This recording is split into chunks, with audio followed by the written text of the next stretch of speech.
Hello, everyone, and welcome to the Elseworlds Exchange. I am Sal. And I'm Joel. We're starting the show a little early today just because schedules and whatnot, but I did put a message out to the Twitterverse a couple hours ago and took advantage of the YouTube scheduling option that they have for the live streams now, where you can actually set the time without it being a Google Hangout. Because I remember when you could do like a live Google Hangout event. Yeah. You could schedule that, and you could like let the chat kind of get ready and fill up while you were waiting before actually going live. But Google live streaming, you couldn't do that. But now you can at least generate a schedule and tell That's people good. when it's coming out, which is one of the few good changes that YouTube has happened Yeah. over the last couple of years. And so that's what we're going to be talking about today a little bit, is that the changes that are coming for YouTube, because it feels like there's a lot of them, and in reality the changes are kind of minimal over time, but some people feel that they are terrible, and some people think that they are not so terrible. But nobody thinks that the changes that have been happening with YouTube over the last year or so have been good in any way. No, I was gonna think. I figured because you and I have been on YouTube for a long time. This could be a nice little like time capsule history of the thing. In general. Exactly. So let's I guess we could talk about our experiences in the beginning when we first started out. We could talk about some of the issues and hiccups that we encountered, or some things that we wished would change for YouTube. Yes. And then I guess we'll talk a little bit more about the current YouTube climate, where we are, and what's Of which going there's on. lots to talk about. Yes. So when I first kicked off YouTube, it was probably like 2009, 2008. And I saw it as a public access kind of tool where you could just upload anything you want, no holds barred, but it was a limit. There were limitations, like time limit. I understand it was like, I think it was 10 or 15 minutes was the maximum, unless you had a certain number of videos uploaded, and then you could upload for any length of time, up to Right. like 10 hours or something like that. Yeah. I like the change, for that regard. It was nice that they got to change it to anything you want. Like, Definitely. if your video is 45, I mean, like for most of us, our shows are a lot longer than 15 minutes. And but it's funny how it kind of informed what was popular and what succeeded on YouTube. Like, Definitely very short attention span theater stuff did the best. yeah, and it because there was nothing else they could do. Like, they were really like kind of trying to mitigate the whole, probably trying to deal with like server space and bandwidth issues, where it was like, just make them smaller and shorter and easier. YouTube, I didn't know this until I was looking at it, was actually brought together by like 3 former PayPal employees. They were the ones who started the thing. Yeah. Which there's a whole other service that I think is integral to the way you and I do work online, and I think PayPal? most people in general. Yeah. Yes, big time. It's funny though. I've heard there are good and bad things about PayPal. PayPal's got its own Quirks. skeletons in the closet. But yeah, let's. What about you? What about your beginnings with YouTube? Well, it's funny. I came to YouTube in a very different fashion than you. I always thought of it as like, oh, a place where, people upload trailers and news clips. That's boring. It wasn't until like summer of, maybe 2009, maybe around the same time. I'm like, wait a minute. People actually put content up here. People actually make like shows, and they're fun and interesting, and they're talking about stuff that I care about. I think like a lot of people, I really got into James Rolfe, the angry video game nerd, or angry Nintendo nerd as he was at the time. He was kind of like my first, gateway into like, wow, people actually make stuff on YouTube, and there's actual like, production quality and stuff like that. And hey, I could do that. Right? I remember Black Sheep 20 or something like that, or Black Sheep Productions. And for my money, like the first YouTube videos that I watched that made me go like, oh man, I guess I should probably get in on this. And that was in 2005, was Barats and Beretta. Is that still a thing? Oh no. But Joe Beretta is a thing, and he eventually made Further Bones on SourceFed, and then later he joined, I think, the Smosh family. But early YouTube sketch comedy, bro rape, all the stuff that like kind of where you just put yourself out there and you're like, let me try my comedy, and it was very niche. It was just like, I remember it was the beginnings of me going like, holy crap, people are making video content specifically for my like demographic for my kind of sensibilities. It's funny when you think back to like early days of YouTube and the videos that were popular, how that feels like a million years ago now. Like you brought up bro rape, and I'm like, yeah, that sketch was so funny. Yeah. And a lot of those guys in that sketch actually did go on to do some pretty amazing things. Oh yeah, you recognize everybody from there. You're like, holy crap! I remember I had fallen out of SNL for a long time, and then I saw a sketch, and I'm like, it's the dude from Bro Rape. What are you kidding me? Nice, good for Bobby him. Moynihan. Yeah, Bobby Moynihan. I'm like, good for you, man.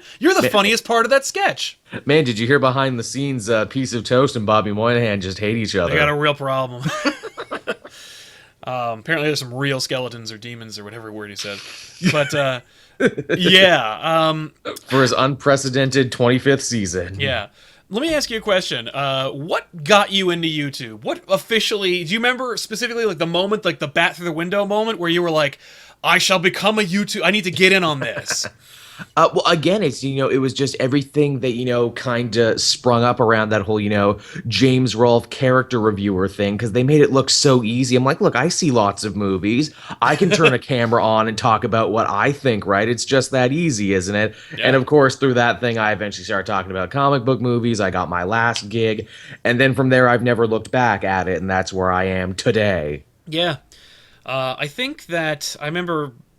I'd been trying to find an outlet for my home videos that I thought were pretty funny and interesting, right, and a method for me to like learn how to edit. I was cutting those together and like making little like short episodes of shows, and I was like, these are funny, and I would just throw them out there, and we got like a couple hundred subscribers just from me and my friends screwing around on the weekends. Not bad. And I was like, but before doing that officially, the moment where I said, oh, I could probably do this, the Kevin Smith moment for me, because that was back before YouTube, back before comic books. I wanted to make movies, and it was because I saw Clerks, and I was like, motherfucker, I can make a movie then. Which hilariously, I wanted to review movies before I eventually started doing comic books, so we both started out with very different ideas of what we were going to be. Oh yeah, definitely.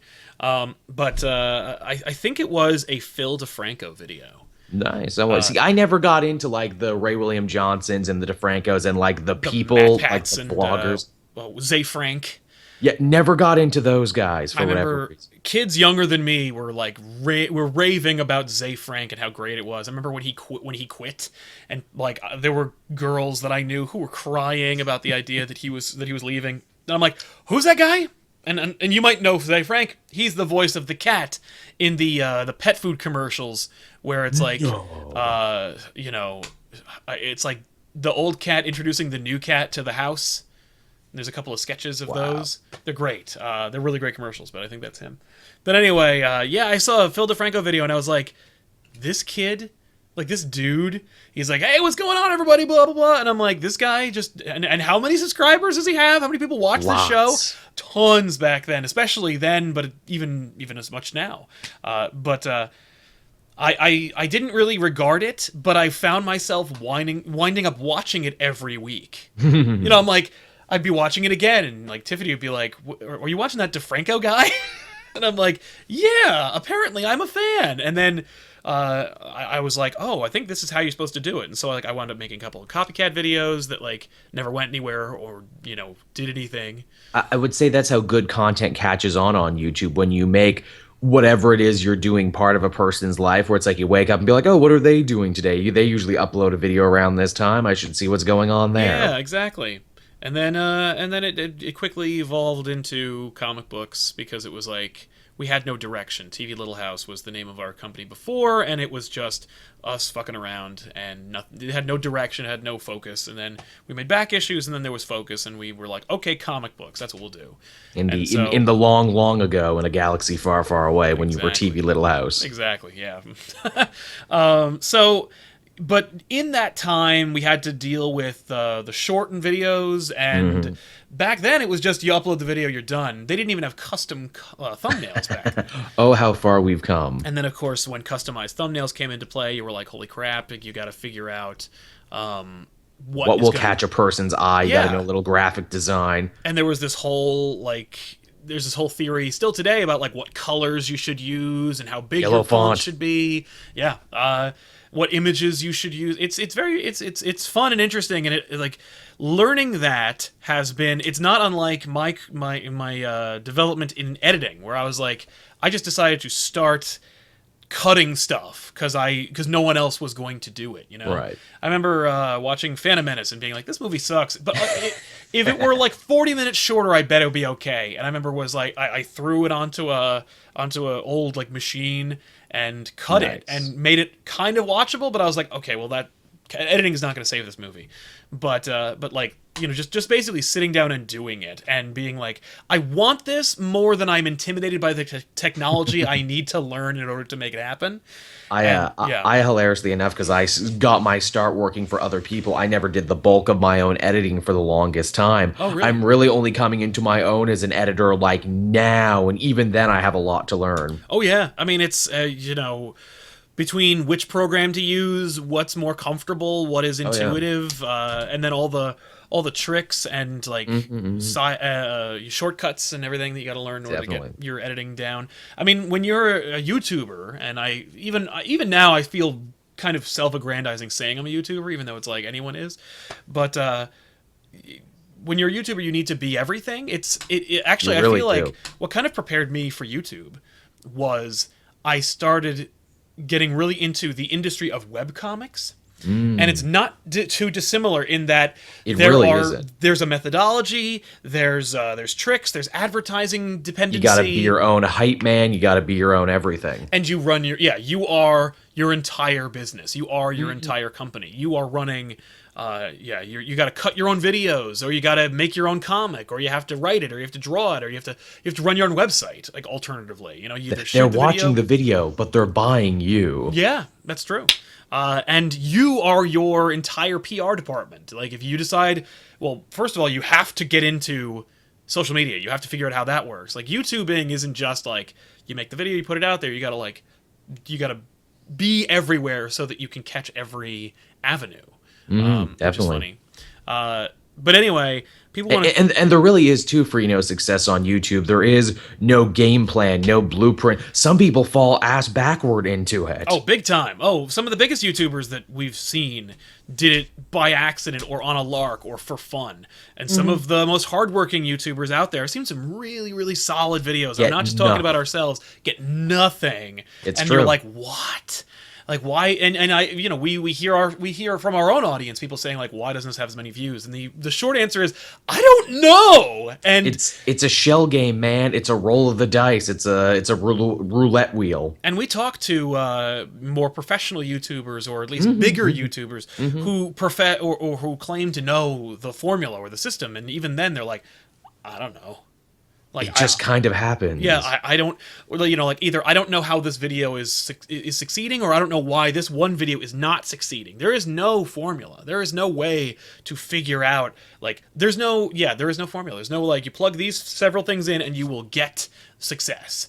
Which, by the way, is very similar to the webcomic industry, where you're like, you could make the best looking shit and give it to people for nothing 3 to 5 days a week, and people still will not come, or they'll still steal it, or they'll still ad block it. Like, it's nuts how completely Wild Westian it is. And that's kind of where we are now, where YouTube is trying to kind of like rein in the West. They're trying to bring order. They're being like the Republican Firefly there. No more lawlessness. Yeah. Bring it all under our control. Which, of course, has had considerable backlash. And how? So, all right. I guess we could talk about the elephant in the room, which is YouTube Heroes. Because, like, I remember when the video came out, I think it was on the 20th, and they, it was just like another crappy YouTube Flash video where they're like, here's no information. Here's a new thing we're doing, and here's no information about it. Blech. Heck, I got to break the news to you guys because you were all busy, but I was hanging out. I'm like, hey, guys, guess what YouTube's doing now? Yeah. You thought I was joking. You're like, fuck off, Joel. That's not real. Yeah. Now, okay. With respect to YouTube Heroes, we could break it down by basically saying, if you are there's a lot of aspects to YouTube that nobody has okay, so since there's no regulation, there's no anyone can make anything and it doesn't matter. As long as you're not voiding any copyright, and even then. Yeah, exactly. You could have a troll just fucking strike you and you're done, or Yep. it'll at least make life hard for you. Or any asshole who just wants to make a little money off your thing, because it's apparently super easy to file a copyright claim, but Yeah. incredibly hard to get it taken away. Yes, it's funny. You think about making a show like Stranger Things, right? These guys make the show, and it's made specifically for Netflix. It's 6 episodes, and it's random time like frames. But there's a couple of things they need to have done and make it work. And so here are a couple of things they needed to have that are directly translatable to YouTube, and yet are not applicable. They need to have subtitles. Yep. They need to have closed captioning. And if they don't have those, they don't provide that, then Netflix won't put it on. I mean, like, and it's not because Netflix is a totalitarian company that like desperately needs one thing, and it's a problem that's permeating Netflix. It's just this is one of the things you need to have if you want to have a show on Netflix or anywhere for that matter. But with YouTube, they don't have to. You don't have to provide captions or subtitles for any of your videos. If you want your video to be accessible for non-English speakers or non-native language speakers, or if you want it to be available to people of hearing impaired, you can either provide it yourself or not, and regardless, it will still be out there. Yeah. And by the way, it's a lot of work. Oh, certainly.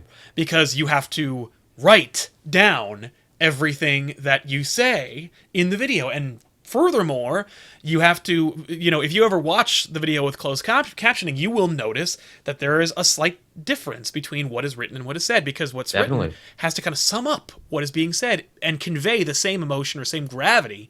There's an art to it in a very interesting way. But you're not required to provide those things on YouTube. And yet, YouTube wants to be taken seriously, and it wants to be like a legitimate platform. And they want to be the sort of legitimate platform that people want to buy ads for, so they can make a lot more moolahs. That's right.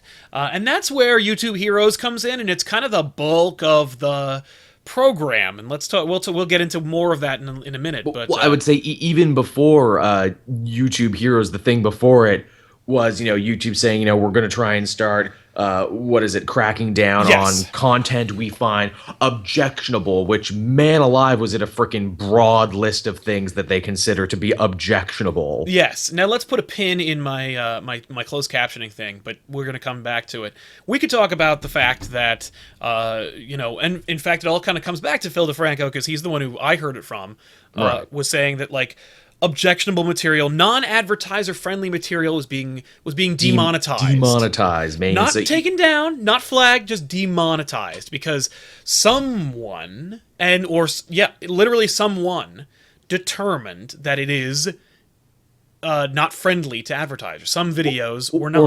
Or maybe not even to someone. As always the case with YouTube, you rarely ever deal with real people, so it was probably a robot searching through tags that it found objectionable. And that's the bottom line, is that when we were talking about videos that were going to be demonetized, some of us were going back and looking at our old videos just to make sure, because when YouTube was taken to task a little bit about it, not only did they give the worst answer possible, but they also said that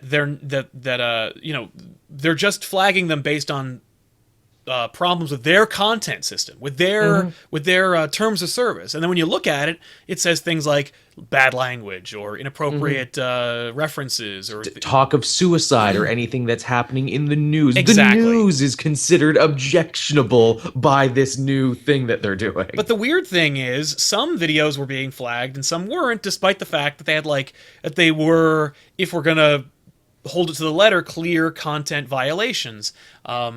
If people were just cursing in the video, that could be considered a violation, and yet were not demonetized, whereas videos like DeFranco's were. Neither am I. I swear like a trucker, and I'm fine. None of my videos were demonetized. And it's probably because you didn't use tags that were considered non-advertiser friendly, which gives credence to the fact that it was probably a robot or an algorithm.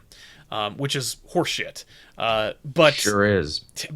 but what was more nefarious or more suspect and terrifying for me, and not me as a content creator because I don't make that kind of content, but more as a citizen, is a lot of the videos that were demonetized were videos that criticized the news or politics or pointed out hypocrisy in places of authority. You know, where a cop is accused of killing someone, and then it's like they get acquitted, and then the news report that was made by a YouTuber who just took aggregate information from actual news sources provides this other video where it's like, look at the alternative angle that actually proves it wrong.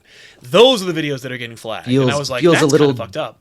Feels a little jackbooted, a little draconian, does it not? A little bit, but I'm hesitant to say that it is outright nefarious. I don't think it's quite supervillain. I think that it's just because the algorithm favored penalizing people who are dealing with controversy for a living. And we've seen the stupidity of the YouTube robots before, grabbing stuff that they claim to be copyrighted when it's really not. And I mean, really, if their copyright bot can be so stupid, of course their objectionable material bot will be equally as stupid. Yes, and I remember in the DeFranco video specifically, he was like, I reached somebody at YouTube and they said, it was afterwards, their apology or their response to the outright problem with this flagging system was, well, we've been doing it for months. Yeah, and we didn't tell you. Know. Yeah. Like, you're only complaining because someone of prominence mentioned it, but the reality was we've been doing it for a long time. How horrifying is that? That's like some shit Lex Luthor would say. Oh, I've been poisoning the water in Metropolis for months now. You just didn't figure out until right now. And what's amazing is, I was explaining this to a friend of mine who has no context for any of this, and he was like, what a fucking terrible thing to say. What a stupid thing to admit. And I was like, it would be if that person who said it or that group who said it was touchable in any way. The fact is, YouTube/Google can say whatever they want, and they're ghosts. They're a miss. You can't touch them. Yeah, or do whatever they want, and it's kind of fucked up. Because, like, what are you gonna do? Make a video about it and complain? Either it will do well and be flagged, or it won't, and no one will care. And it's this thing too, I'm sure, you know, as a YouTuber, you've run into a situation where you've had something wrongly claimed, had to fight to get it back, never talk to a person during this whole thing, which is stupidity in its own right, even though you know you're correct. There's even only some situations where I know where some of the bigger YouTubers have people to go talk to YouTube for them. That's right. And that's like part of the big reasons why you want to get in good with a YouTube corporation, which YouTube corporations, as much as I love them, are basically a protection racket in their own right. You join them in hopes that you'll never need them. Yeah, that's right. Well, that's why like networks supposedly are good, because it will protect you from these kinds of problems. But the fact is, not really. That's the thing, followers and fans. Sal and I all join YouTube networks in hopes that we won't need them. We give them a cut of everything we make, of our blood, sweat, and creative tears, in hopes that if any of our videos ever run into trouble, instead of losing our channel, we can go to the powers that be and they'll smooth it out for us. That's right. Now, Langley just brought up an interesting point, which we should end with, which is, are there any YouTube alternatives? Because we should definitely talk about that. No good ones. That's the thing. That's the short answer is no. None of the ones that will let you earn AdSense. Sal and I were even joking about this before. I mean, YouTube's greatest thing is the AdSense. That's, you know, at the end of every month, you will get paid, hopefully. Yeah.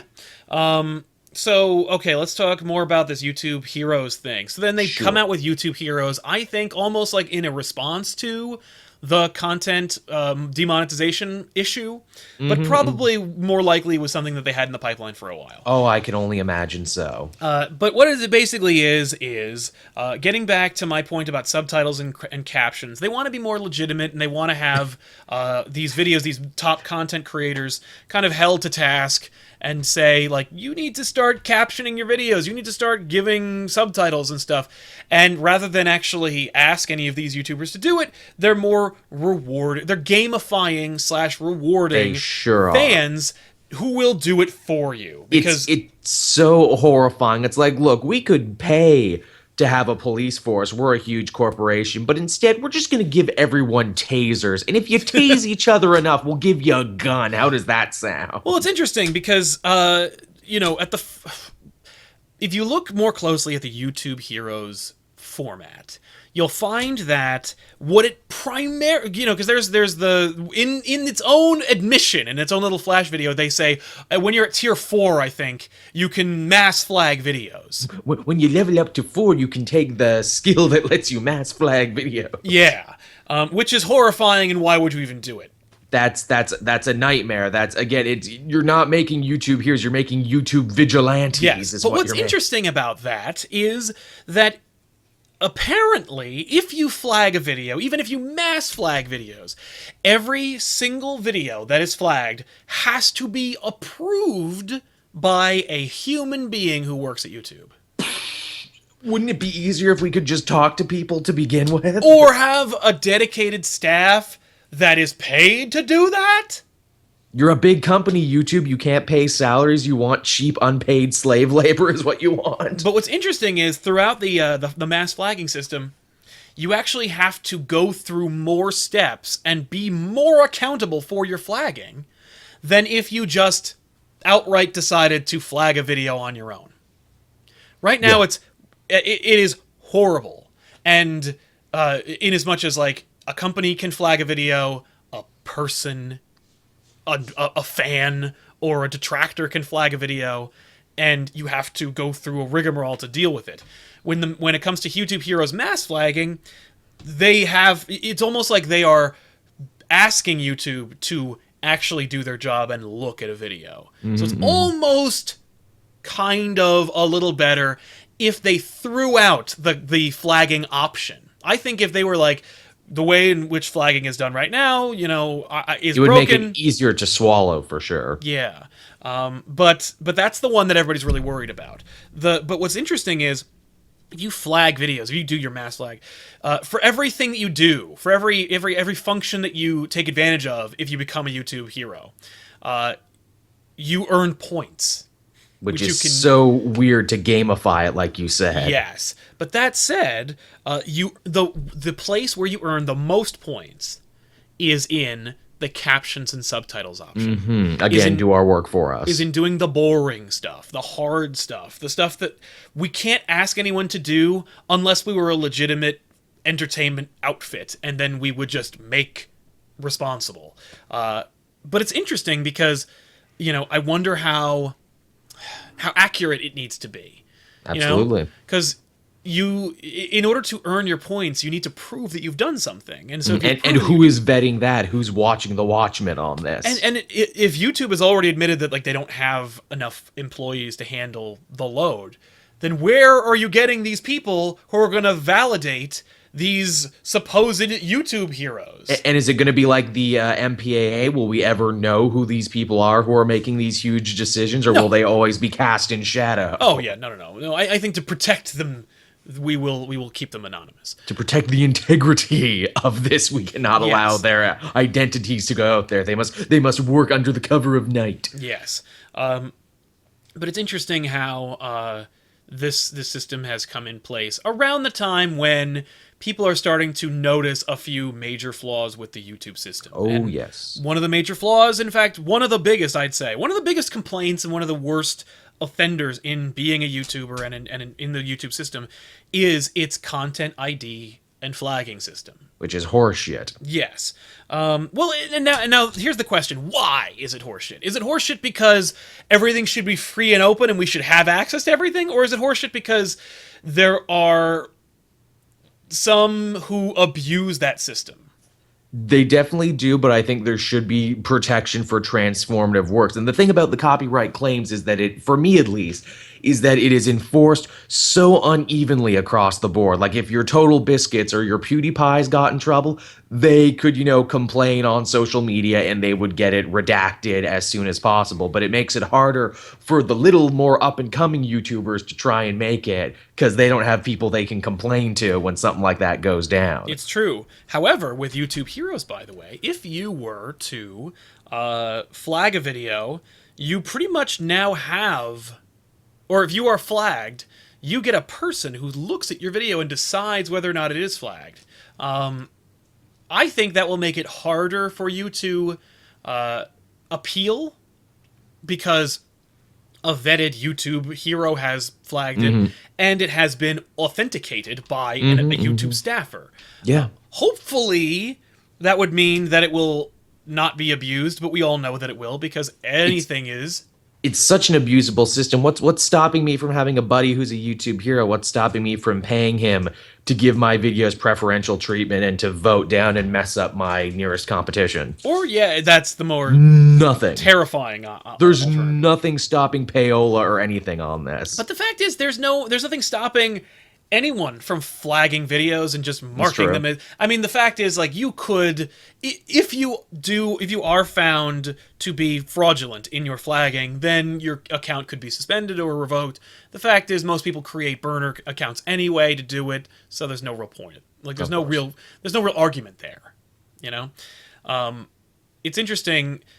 Where YouTube is headed is scary, because this is, for me, it's the most terrifying part. YouTube has not turned a profit ever in its existence, and it is absorbed. Yeah, and it absorbs and YouTube has been absorbed by Google, who is, you might say, notorious for just throwing shit away that they put lots of time, effort, and thought and money into.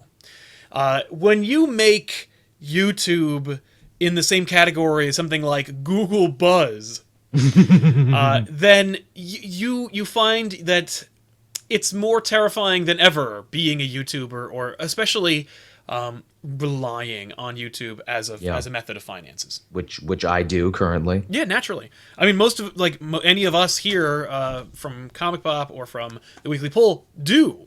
Yeah. But it's interesting that here's the thing. I think that YouTube is unsustainable, because it's kind of a gold rush, and this definitely feels like the gold rush is coming to an end in many ways. Well, certainly, there are fewer opportunities than ever before for you to jump on board. You know, like if someone's a really, really, really charismatic person who really, really, really likes playing video games and could really fucking do a great job 8 years ago, they're SOL. There's nothing they can do about it. Because they'll be recommended by everyone who in any know-how.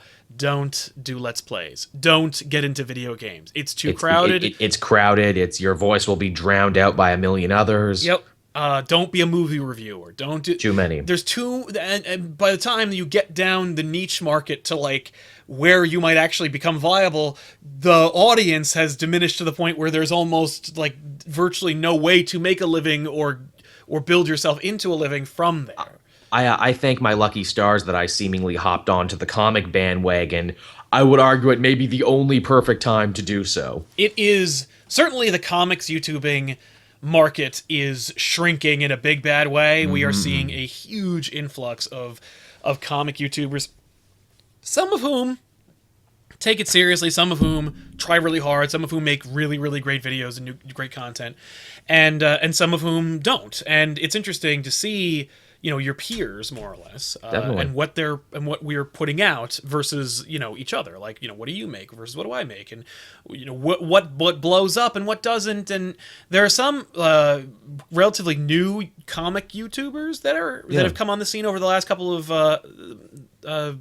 come out over the last year, who make really, really great stuff, who blew up pretty much overnight, but the content they make is unsustainable, because what they're doing is they're putting like tons of effort and tons of time and tons of resources into like a 5 to 6 minute long video that eventually they're going to run out of topics that will hit the same way that their other videos do. Like, I've seen these mini documentaries about certain subjects. I'm like, this is cool. There's no way you're going to keep doing this for 8 months.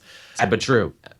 But I mean, heck, even I'm feeling the crunch of my own thing here, trying to do like, new issues week to week, because that's kind of my niche. That's the thing I do. There's too many goddamn books now with DC Rebirth and with Marvel now coming up. Yeah. I can't do 4 to 5 videos a day. I'd make no money off the back of that, so I got to start picking and choosing what I cover and what I don't, and it's rough.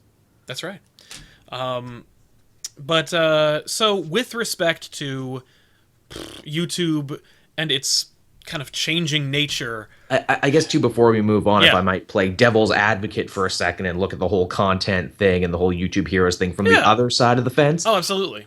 I can see why in this era of YouTube drama channels, which, you know, are basically existing for the sole purpose of drumming up people into ravenous hate mobs, I can understand why YouTube would want more power and more control to punish those channels. Oh But yeah, at the same time, it's like, why not just punish those channels? that's Oh yeah, you want to look like the cool guy YouTube. You don't want to look like you're hurting popular YouTubers and popular creators. So you want to have that layer of deniability. You want to have your hands clean and be like, it wasn't us. It was the heroes who did it. that's the most frustrating aspect of it for me. It's that, you know, people are talking about tools to take care of problems, problem channels, prank channels, react And we channels. know who the problem channels are. We won't name names, but we all know who they Well, are. and people, you know, we all know what the complaints are, and YouTube is more than aware of the issues. And I don't think that creating new infrastructure is the way to combat it.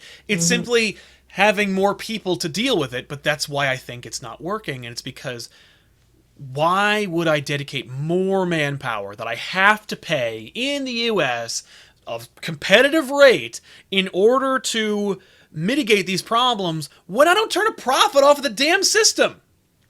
Seriously, And if I had a business that made no money, in fact cost me money to keep it going, but lots of people enjoyed it, you know, why would I pay employees money out of money I don't have, or money that I have to make from other resources, revenue sources, to keep that thing running even smoother? The fact is, while you can't kind of put the genie back in the bottle, I feel like some of this is almost like YouTube's attempt to shrink a little bit. yeah, you were saying there that this is almost like, you know, cut off the finger, save a hand type deal. Yeah, I don't know if it's true or if it's deliberate or legit, but you know, part of me says that there's nobody who is who's in business, who is in business to lose money, or who is in business to make something for everybody just because it's great.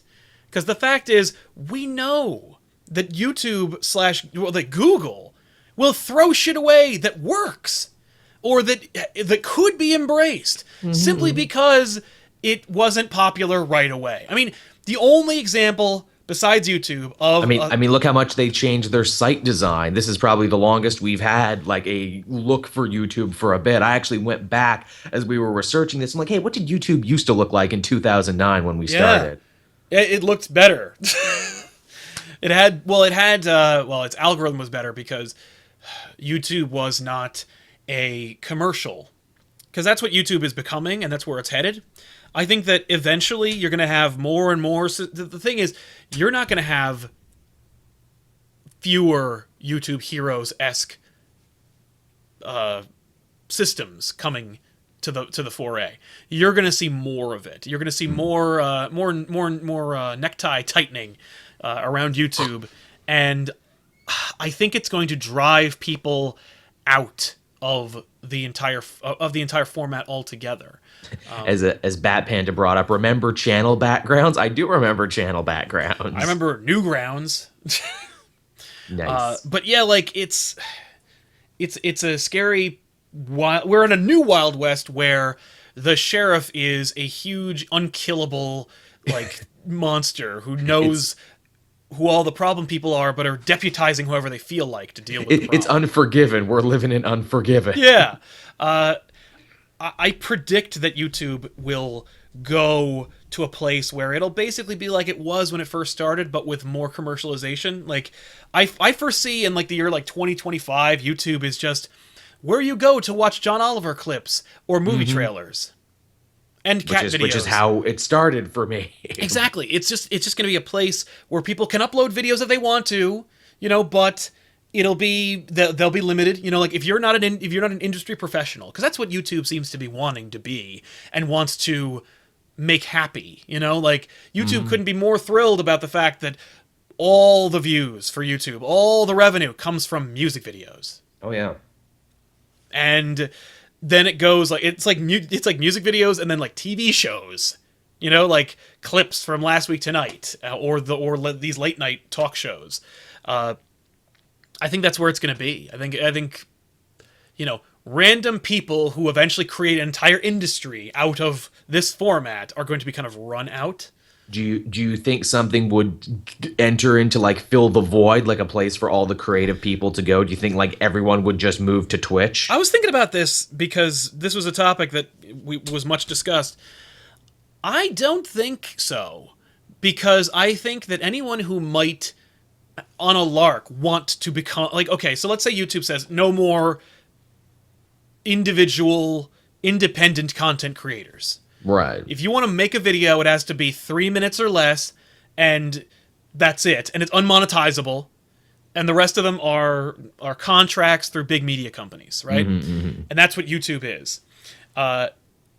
If an alternative doesn't come out within the day, Yeah, really. it will take so much time for a new, completely separate infrastructure to be put into place that I don't think that it will be financially viable. And I think that anybody who has the money to be able to create a YouTube competitor Why would they? goes, Google owned it and it never turned a profit. So why should we? And they like tout the belief of like free enterprise and and non-censorship and whatnot, all that happy horse shit that we know isn't true. In order to make a YouTube competitor, you would have to take a lot of P's and Q's from special interest groups, and so it will never look like YouTube is now. Remember Blip? Remember for a minute there, it seemed like Blip was a viable YouTube competitor Yeah, for creative but people and stuff. There was a whole generation of people who started on Blip, only did stuff for Blip, then it got bought, dismantled, and now all those people rush to YouTube to try and build fan bases on YouTube. Well, the fact is, like, if it didn't happen, Blip probably would have just folded one day, because in order to accommodate the torrents of people who are and I don't mean torrents as in like things to download. I mean torrents as in like a flood of people who are submitting content, and some of it's like 10-hour loops of the Ninja Turtles theme, and some of them are actual viable shows, and some of them are clips from Last Week Tonight that are stolen from HBO. Like, there's so much being uploaded that they can't possibly Police any of it. Yeah. Well, they can't police it, and they can't keep up. Eventually, they're gonna go, it costs too much, and they're gonna throw it away. I really do believe that that YouTube won't shut down. They won't be like, it's over. But I think that it will eventually just be a commercial board for, movie companies and TV companies and advertisers to promote their product. Because I think YouTube is more or less basically like it could easily become the Super Bowl commercial spot of the internet, where it's like, oh, look at all these funny, clever, insightful, or not, insightful, but certainly like viral marketing that people are putting out there. So it's interesting how, that's what I think the future of YouTube holds, is that like everybody who makes their bones off of right now had better figure out what they're gonna do in 5 or 10 years. I know, right? I guess we should. Another thing I wanted to mention about the whole YouTube Heroes thing. One, what a ridiculous name, YouTube Heroes. You're not a hero, you're a snitch. This is the McCarthy hearings, and you got to rat on your friends and neighbors for better privileges. Well, and again, I still think that the way you get more perks is by doing boring shit. But that's not fun or sexy. No, though. it's not. But I feel like that is going to be why YouTube Heroes will eventually fail. A lot of people were comparing it to like Wikipedia, where it's like, well, Wikipedia lets the community deal with things and edit and vet it and what's right and everything, and Wikipedia has its own list of problems too, and petty bullshit and back and forth. And I really don't want to see YouTube turn into Wikipedia. No, I don't either. I would hate to have YouTube bother me with, if everyone gave $1, it would be over tomorrow, because I know you're.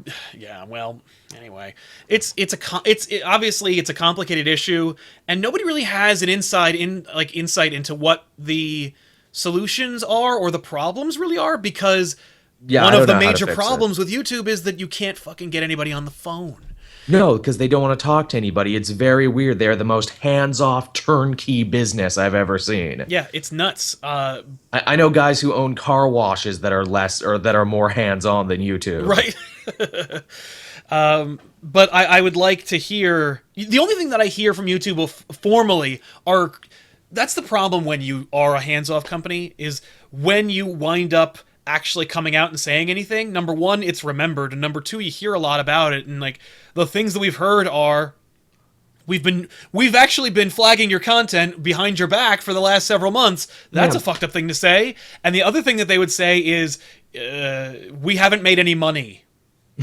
Like, that's the only thing we hear about. You know what I mean? It's complaints, or it's cloak and dagger crap. That's like, these are not the things we need to hear. We need to hear assurances that, like, it's sustainable, or that it has a future, or that it, you know, it will get better, or that you're gonna focus more on, you know, making it habitable for people who are making genuine content. Totally, and they're only hurting themselves too. I often ask myself, what will happen to the next, you know, PewDiePie, or the next Total Biscuit, or the next Red Letter Media even? Where will they go for this sort of stuff? Yeah. You know, if YouTube continues to act like this. Well, that's the great question. Langley asked that question earlier. What's the alternative? Are there any alternatives? I say no, and I say they're never... Vimeo to put the videos up on there. Dailymotion is mostly used for pirating TV shows. That's the thing. Dailymotion is a pirate place. Vimeo, you got to pay, and it's complicated what you got to pay. Like, you could pay $200 for 200 gigs or something like that. Oh, but then you actually look at the actual descriptions of what that means, and I'll be back in 1 second. Sure. Go ahead. Well, my point simply is about Vimeo. You know, some people don't even know what Vimeo is, but it's basically just a pay service that's similar to YouTube, but it's more it's more streamlined. It's more niche. It's not necessarily great. Somebody mentioned Facebook being an alternative, but Facebook is, I think, even more scary and more cloak and dagger than YouTube. I don't think that they have your best interest at heart. I think that at the core of YouTube's whole approach, at the end of the day, they're happy about making this whole community work, whereas Facebook is only interested in making $1 or more. It's interesting. Omar mentioned Pornhub. These porno websites are basically YouTube, but for pornography, and it's kind of fascinating how they manage to keep up with the onslaught of videos being uploaded to them on a regular basis. Now, I'm sure that they have a ridiculous content ID system. To be honest with you, I actually don't know how they function, how they work, but it actually would be interesting to find out. Knowing Pornhub and their forays into the public eye, you know, you've seen actual real Pornhub commercials on, not necessarily TV, but I've seen it elsewhere. You've seen like legitimate commercials for them, and you've seen charities that they've generated and so forth. They could actually kind of fill the void, no pun intended, if YouTube were to, you know, get uninhabitable or create a place where you know, organic content creators don't have a voice. But the problem is, I don't think that you'd get as much exposure. You certainly wouldn't get as much brand attention. You wouldn't get the revenue from advertisers. You'd only get revenue from the advertisers who advertise specifically through Pornhub, which is like, I don't know, probably, I'm sure it makes money because they exist, and I don't know, you know, how much they generate through, you know, through sponsors, but, you know, yeah, so that's an awesome alternative, but we'll see. But what was the awesome alternative? I just Pornhub. took the tail end of it. Oh, or WorldStar. Someone said WorldStar, and I'm like, you know what? I bet WorldStar I could talk to a person. I bet WorldStar agrees with transformative works as long as I yell WorldStar. Yeah, as long as you yell the name of their crappy company. That's what we got. That's what we got to do, Sal, for the next back issues. Okay, so we're talking about, you know, this brand new Batman comic, WorldStar. WorldStar. I got to shoot the whole episode on my phone. Oh God. Hey, if that's what we got to do, I'm willing to go there. Yeah. I just don't want to be the first. Yeah. But there's a lot of doom and gloom that's associated with YouTube's direction right now. Definitely. And because it's people's livelihoods, of course they feel. And what's so frustrating is we don't even really know. because we don't have the whole picture. We don't have all the information. And we may never have the full picture because YouTube is so guarded. They're like North Korea. Yeah, yeah, it's true. Not in their human rights violations, though. Certainly. Well, they are hurting a lot of people's livelihoods. They're not torturing us yet. Yeah, but I will tell you this. You know, let's focus on the positives at the end of the day. Sure. Number one, YouTube is ever growing. It is still a place where you can get, you know, pretty fantastic content. Obviously, most of the people who are here now are here because they like either one of us or both of us, and they dig our stuff and they want to watch more of it. It's a place where when I got into movies, you know, the movie that I made failed. The comics that I made were not publishable, or at least they weren't picked up by any major publishers. This is the only place where I could actually take what I make organically and naturally and and put it out there, and an audience came and said, I want that. People care what I have to say here, and that's amazing, and I wouldn't trade that for the world. No, and the fact absolutely. that I get to make a little money off the back of it, that's nice too. It allows us to do a lot of things that I've always wanted. I wanted to raise awareness about comics. I wanted to help the industry out. I wanted to make content with my friends. I wanted to expose this niche market to Give back, my awesome, cool friends and how funny they are. Like, I wanted all of these things to happen, and so here we are, and it's actually happening. Heck, we're going to get to host a panel next month because of the work we've done on YouTube collectively. Right. That's right. That's pretty huge. Yeah. And I think that at the bottom line, as far as like what happens with YouTube and where it's going to go, because while I might think that the future of YouTube might be a little grim, the future of our collective companies is not. That's a good way to put it. Because there's constant growth, and it will keep going. And I think that one of the major benefits to this whole internet enterprise is having all these different safeguards in place. Like, if one of them falls out, you have another one to take its place. That's why so many of your favorite YouTubers or content creators have Instagram, Twitter, Facebook, Patreon. Patreon is a whole new system that I don't see happening in the future, but there's no reason not to believe that it's probably going to last a long time, because there's no problem with just taking a percentage, and it doesn't cost much for Patreon to actually do what it does. No, it's the ultimate don't have to do much. Even South Park made fun of, crowdfunding things where it's like, it's the ultimate get paid to do nothing. We do the legwork, our fans fit the bill, and they just take a little off the top. It's genius. Yeah, I mean, you'd think that's how YouTube would work, but apparently it costs too much. And the fact is it does, because they need physical space, they need servers, they need room for those servers, they got to get them up and running, and they got to get them up and running before the bottom breaks out from underneath the weight of these thousands of hours of videos that are uploaded at like every second. But thinking of YouTube too, and as South Park as I was, it's funny when South Park eventually did their big YouTube episode, all of the YouTube successes that they were referencing, like Numa Numa and Afro Ninja and Leave Britney Alone, even when that episode was new, I'm like, man, these are so old. And that's YouTube, like, in a nutshell. It moves so goddamn fast. Yeah. That what was fun and hip, like Surprised Gopher or even stuff like that, what was hip just a couple months ago is old as hell now. Remember Dat Boy? That was only not too long ago. Yeah, and it's already super old now. Yeah, and yet it's ancient. Well, yeah, that's the whole thing, is that like the nature of the internet is that everything has to be kind of reinvented, or or you'll become stagnant, or you'll lose you'll lose your momentum. What happens if Patreon goes downhill? There will be an alternative. Here's the thing. Kickstarter's been around for a surprisingly long amount of time, and yet there are other Kickstarter-esque clones that not only survived, but are continuing to persist. I mean, Indiegogo still exists. Yeah. If Patreon went down, we would just create an ongoing Indiegogo page, or we would if YouTube went down, we would create another alternative. I like Patreon, honestly. I like what it allows me to do. Yeah, I get to do a lot of great stuff, and I get to direct a lot of control. That's the thing I enjoy about it. Yeah, it's true. Let you see who else your fans are funding, which I think is cool. Yeah, that's true. I like that a lot. gives me some creepy insight sometimes. It's like, okay, this person supports me. Who else did they just support? Oh God, no. Yeah.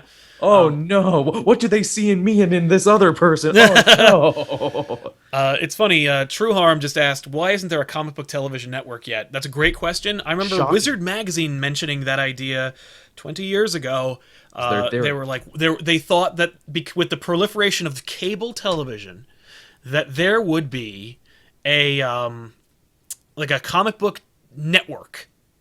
The fact is, it would have to be owned and run by a parent corporation, and enough of those parent corporations exist that own their own properties where it would be, there's not enough content. Like I remember G4 Tech TV back in the day when Yeah. they had like Attack of the Show. There was a segment on Attack of the Show every Wednesday where they would like go to Golden Apple Comics. They'd send one of the Blairs out there, and she would talk about the new comics of the week. And I thought that was amazing. And this was back even before I was doing YouTube videos, and I thought that was so cool. completely, yeah.